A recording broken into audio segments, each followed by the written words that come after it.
আসলে মানুষকে কখনো অবহেলা করতে নেই,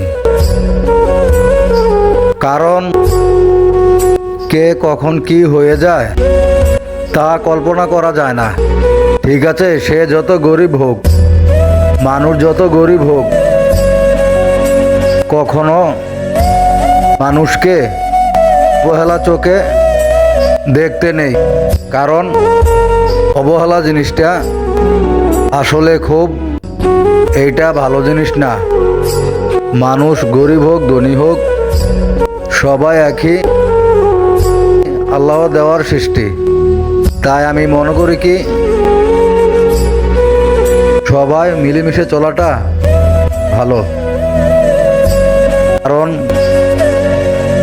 এই দুনিয়াতে হিংসা নিন্দা আসলে কোনোটাই ভালো না।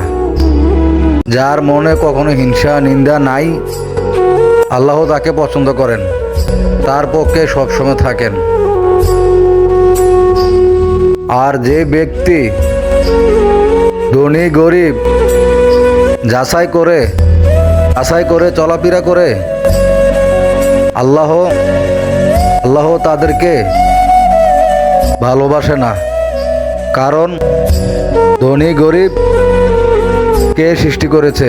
আমার আল্লাহ সৃষ্টি করেছে। তার জন্য আমার আল্লাহ বলেছে,